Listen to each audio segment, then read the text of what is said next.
বসেছে, হঠাৎ করে মরুভূমির মধ্যে একটা ঝড় উঠে আসলো। তিনজন যুবক চিন্তা করলো, আমাদের একটা সেফ জোনে যেতে হবে, আমাদের একটা সুন্দর আশ্রয় দরকার, যেখানে আমাদের এই ঝড় আঘাত আনতে পারবে না। এইটা তারা চিন্তা করার পর একটা গুহার মধ্যে একটু ফাঁকা পেল, ওই গুহার মধ্যে দিয়ে গুহার মধ্যে প্রবেশ করলো। আল্লাহ তাআলার কি কুদরত, একটা বড় পাথর এসে ওই পাহাড়ের যে মুখ, যে গুহার মুখ, যে মুখ দিয়ে তারা প্রবেশ করেছিল, ওই মুখের উপরে এই পাথরটা এসে পড়ল। তিনজন যুবক চিন্তায় পড়ে গেল, আরে আমরা হয়তো বোকামি করলাম, আমরা হয়তো ক্ষতিগ্রস্তের মধ্যে চলে গেলাম, হয়তো আমরা এখান থেকে বের হতে পারবো না। আমাদের যে মুখ, লোহার মুখ, এই মুখটা একদম বন্ধ হয়ে গিয়েছে।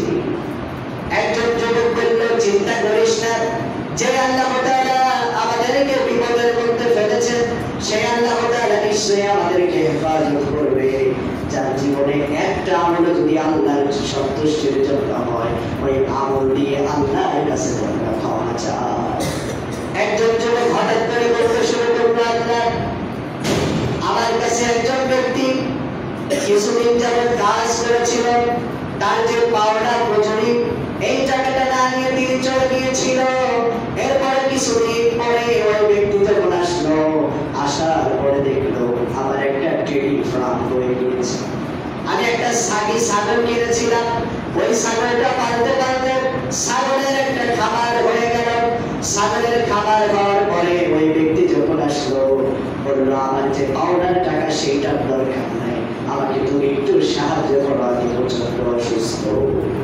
আমি তখন অন্যদিকে তাকালাম না, ওই ভাইটাকে বললাম, ভাই এই যে আমার কাছে যে ছাগলের ফার্ম দেখতেছো, এই সমস্ত ফার্মটাই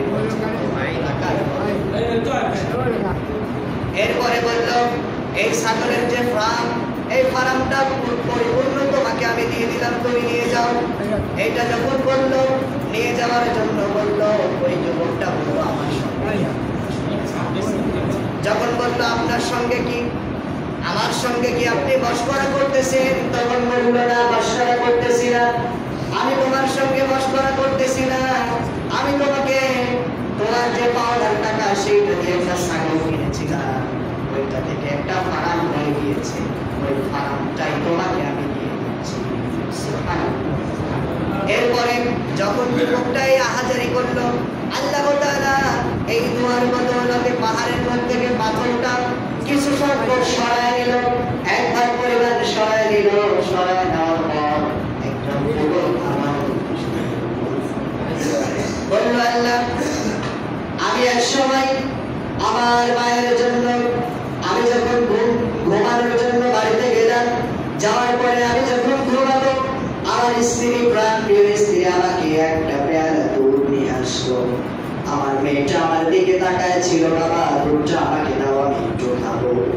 আমি ওই সময় আমার মেয়েকে দুধটা দিলাম না, ওই দুধটা নিয়ে আমার মায়ের কাছে চলে গেলাম। যাওয়ার পরে দেখলাম আমার মা ঘুমিয়ে আছে। আমার মায়ের পাশে আমি দুধটুকু নিয়ে পুরা রাত দাঁড়াইছিলাম। মা যখন ঘুম থেকে উঠলো, ওঠার পরে বললো, বাবা কি হয়েছে, দাঁড়িয়ে আছো কেন? বললাম, না আজ সারাদিন হয়তো কিছুই খাও নাই, তোমার জন্য এক পেয়ালা দুধ নিয়ে এসেছি। আমার মা তখন ওই দুধটা আমার থেকে নিয়ে পানি করেছিল। আল্লাহ তাআলা এই দোয়াটা কবুল করার কারণে ওই পাহাড়ের মুখ থেকে দুই অংশ পরিমাণ, দুই ভাগ পাথরটাকে সরায় নিল, কিন্তু এক ভাগ এখনো সরায় রয়ে গিয়েছে। 3 নম্বর যুবক বলল, আল্লাহ, আমি একদিন আমার চাচাতো বোনের বাড়িতে গিয়েছিলাম। আমার চাচাতো বোনের সঙ্গে আমি জেলায় লিপ্ত হওয়ার জন্য আমি যখন প্রস্তুতি গ্রহণ করলাম, তার 2টা হুড় পরিমাণ যখন আমি চলে গেলাম।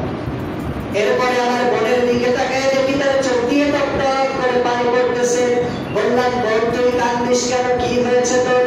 বোনটা বলল, আমরা দুজন এখানে জেলায় লিপ্ত হচ্ছি, কেউ হয়তো দেখতেছে না, কিন্তু মহান রব্বুল আলামিন আল্লাহ আমাদেরকে দেখতেছে। যুবক বলল, আল্লাহ, ওই সময় কেন জানি আমার দিলের মধ্যে একটা ধাক্কা লাগলো। এরপরে আমি জেলার কাজটা বন্ধ করে দিলাম, আর আমি ওইখান থেকে দ্রুততার সঙ্গে চলে এসেছিলাম। 3 জনের তো আল্লাহর দরবারে কবুল হয়ে গেল। এই ওই পাহাড়ের মুখ থেকে একটা বাতাসের মাধ্যমে পাথরটাকে পাঠাইল। আল্লাহ তাআলা তাদেরকে আবার ফিরায় নিয়েছিলেন। সকলে বলি সুবহানাল্লাহ।